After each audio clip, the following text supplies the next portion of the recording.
కూడా చాలా సందర్భాల్లో చెప్పుకున్నాము.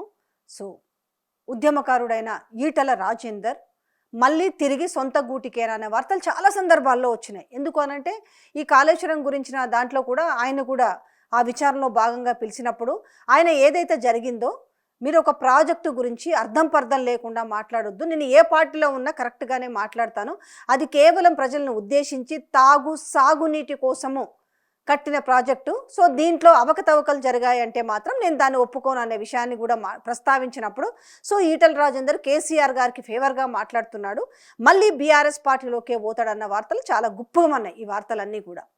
అయితే మళ్ళీ ఇప్పుడు సో ఒక సభలో ఆయన మాట్లాడిన ఒక కార్యక్రమంలో భాగంగా మాట్లాడిన దాంట్లో బీఆర్ఎస్లో మరి రాజశేఖర్ రెడ్డి వాళ్ళు ఉన్నప్పుడు సో మా బాస్ అని ఏదో అన్నప్పుడు ఆయన మాకు కూడా బాసే అని మాట్లాడినప్పుడు అక్కడ ఉన్న వాళ్ళు కేసీఆర్ అనేసి జై కేసీఆర్ అని నినాదాలు వస్తున్నప్పుడు ఆయన ముఖంలో కూడా ఒక ఫ్లరిష్నెస్, ఒక ఆనందం కనిపించింది అన్నట్టు. సో ఆయన మరి కామన్గానే అని ఉండొచ్చు, లేకపోతే ఇంకోటి కూడా జరిగి ఉండొచ్చు. ఏం జరుగుతుండొచ్చు? బీజేపీలో ఆయన ఉండలేకపోతున్నాడు, ఆయనని పొమ్మనలేక పొగబెడుతున్నారు. సో ఇవన్నీ కూడా నడుస్తున్న నేపథ్యం కనిపిస్తుంది. ఇక్కడ వాళ్ళ బీజేపీ ప్రెసిడెంట్ పదవికి వాళ్ళ నామినేషన్ల ప్రక్రియ కానించి ఏం జరిగిందో అనేది అది బయటకు వస్తూనే ఉంది. అలాగే బండి సంజయ్కి ఈయనకి విషయంలో కూడా పొసగడం లేదు, బండి సంజయ్ ఎవరిని కూడా అక్కడ ఉండేటట్టుగా చేస్తలేరు అనే విషయంలో కూడా ఇక తను చాలా సతమతం అవుతున్నాడు. కాబట్టి ఈ రాజకీయాలలో శాశ్వత మిత్రులు కానీ శాశ్వత శత్రువులు కానీ ఉండరంటారు. కాబట్టి సో ఆయన చాలా ఏండ్లు బట్టి అక్కడే ఉన్నాడు కాబట్టి అప్పుడు టీఆర్ఎస్ సో ఖచ్చితంగా ఆయనని ఒకవేళ వీళ్ళు కనుక ఇన్వైట్ చేయగలిగితే మళ్ళీ వెళ్తాడనే వార్తలు చాలా రోజుల నుంచి వస్తున్న నేపథ్యంలో ఈరోజు కేసీఆర్ మాకు కూడా బాసే అన్నది, కేసీఆర్ మా బాస్ అన్న వ్యాఖ్యలు ఈ రోజంతా కూడా వైరల్ అవుతున్న నేపథ్యం కనిపిస్తుంది. ఇందులో నిజంగానే ఆయన తిరిగి ఆ గూటికి వెళ్తే తప్పేమీ లేదు. కానీ ఈరోజు ఎవరికి బాధ అనిపిస్తుంది అంటే ఒకవేళ అంటే ఈ వార్తలన్నిటి కూడా స్ప్రెడ్ చేస్తున్నది ఎవరు అని అంటే మళ్ళీ కాంగ్రెస్ సోషల్ మీడియానే స్ప్రెడ్ చేస్తుంది. సో మళ్ళీ ఈటల రాజేందర్ బీఆర్ఎస్లోకి పోతున్నాడు, సొంత గూటికే పోతున్నాడు అనేసి మొత్తం కూడా ఈరోజు వాళ్ళ అకౌంట్లలో ఎక్కడ చూసినా కూడా ఈ వార్తని సర్క్యులేట్ చేస్తున్న వైనం కనిపిస్తుంది. ఆబ్వియస్లీ ఇలా పోకపోవడానికి పెద్ద రీజన్ లేదు. ఇప్పుడు పోవడానికి రీజన్ ఉందా లేదా అని పక్కన పెడితే కూడా పోకపోవడానికి కూడా పెద్ద రీజన్స్ ఏమీ కనిపించట్లేదు కదా. ఆ రోజున్న ఏమో కోపాలు తగ్గిపోవచ్చు, ఆ రోజు ఏ పరిస్థితిలో బయటకు వచ్చినో అందరికీ తెలిసే.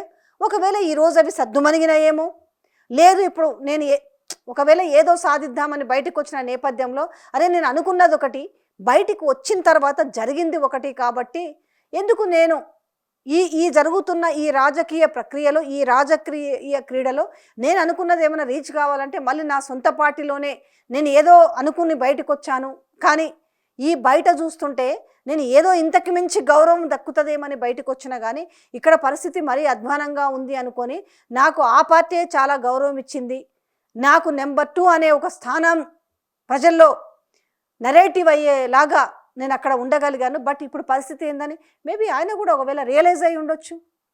Why not? పోకూడదు, ఎందుకు పోకూడదు? పోవచ్చు, పోకూడదు అది తర్వాత. కానీ ఇక్కడ ఎక్కడో వీళ్ళకి కడుపులో కాలుతుంది, ఆ కాలి బయటికి వాసన వస్తున్నట్టు అనిపిస్తుంది. ఎవరికి? ఇది కాంగ్రెస్ వాళ్ళకి. ఎందుకనంటే మళ్ళీ ఈ వ్యక్తులందరూ కూడా ఎవరైతే బయటకు వచ్చి ఒకవేళ వాళ్ళు మళ్ళీ ఆ గూటికి చేరితే ఇంకింత బీఆర్ఎస్ స్ట్రాంగ్ అయితే మా పరిస్థితి ఏంటి, మా బతుకులు ఏంటి అనే ఒక గందరగోళంలో ఉన్నట్టు అనిపిస్తుంది. నిజంగా వాళ్ళు పోతారా పోదా, వాళ్ళకి ఎలాంటి క్లారిటీ ఉందన్న విషయాన్ని పక్కన పెడితే ఇక్కడ వీళ్ళకు మాత్రం ఎనలేని బాధ వస్తున్నట్టుగా ఈరోజు సోషల్ మీడియాలో వస్తున్న పోస్టులను చూస్తే మాత్రం, ఎందుకంటే ఈ న్యూస్ని ఈరోజు చాలా హైలైట్ చేసినట్టుగా అనిపిస్తుంది. మరి వాళ్ళకి ఏమన్నా ఫోన్లు చేసి చెప్పిండో మరి ఈటల రాజేందర్ తెలియదు. కానీ అందరూ కూడా ఇవాళ సొంత జనరల్గా ఆయన కేసీఆర్ మా బాస్ అన్నాడు. ఓకే, కేసీఆర్ మా బాస్ అని టైటిల్ పెట్టి ఎక్స్లో పోస్ట్ వేయచ్చు, కేసీఆర్ మా బాస్ అన్నాడు ఈటల రాజేందర్ అనేసి స్టోరీ కూడా చేయొచ్చు, తప్పులేదు, ఒక అనలైజ్ చేయొచ్చు. కానీ ఇక్కడ మాత్రం సొంత గూటికే ఈటలు అనేసి పెట్టేసి సో వాళ్ళకి నచ్చిన రీతిలో వాళ్ళు రాసుకుంటున్న నేపథ్యం చూస్తే ఏమంటే చూసినావా, అసలోడికి లేదు కానీ కొసరోడికి ఏదో ఉన్నట్టుగా. నిజంగా ఆయన ఆలోచన ఏంటో తెలీదు, కానీ ఆయన చాలా కాలం నుంచి మాత్రం బీజేపీలో మాత్రము చాలా ఇన్సఫిషియెంట్గానే ఉన్నాడు, ఆయన చాలా ఇబ్బందులుగానే ఉన్నాడు, ఆయనకు అనుకున్న ప్రాముఖ్యత ఇవ్వలేదు. ఖచ్చితంగా ఆయన కిషన్ రెడ్డికి పీసీసీ ప్రెసిడెంట్ పదవి ప్లేస్లో ఖచ్చితంగా ఈటల రాజేందర్కి వస్తుంది. ఒక ఉద్యమకారుడు, ఒక బీసీ లీడరు, ఖచ్చితంగా ఆయనని ఆ పదవి వరిస్తుందని అనుకున్న నేపథ్యంలో, చాలా రాజకీయాల నేపథ్యంలో అది ఎందుకు చేరువవ్వలేదనే విషయాన్ని చాలామంది కూడా చెప్పారు. ఇప్పుడున్న పీసీసీ ఏదైతే ఇప్పుడు బీజేపీ చీఫ్ పదవి ఎవరికైతే ఇచ్చారో అది కాకుండా ఈటలకి ఇచ్చుంటే చాలా బాగుండేది అనేవాళ్ళు కూడా ఉన్నారు. ఆయనకు సపోర్ట్ చేసే వ్యక్తులు కూడా ఉన్నారు బయట. కాకపోతే అక్కడ ఏమీ అవలేకపోతున్నది, అక్కడ పొమ్మన లేక ఒక పొగ పెడుతున్నారు. ఈ పరిస్థితులలో ఒకవేళ ఆయన వస్తే సొంత గుడికి రావచ్చేమన్న చర్చ అయితే అలా మాట్లాడాలి, తప్పలేదు. కానీ ఏకంగా అయిపోయింది, ఇంకా అంత అయిపోయింది, ఆయన బీఆర్ఎస్లో చేరబోతున్నాడు అనేసి ఈ సోషల్ మీడియాలో, కాంగ్రెస్ సోషల్ మీడియాలో పాపం గుడ్డలు చింపుకుంటున్న వైనం కనిపిస్తుంది.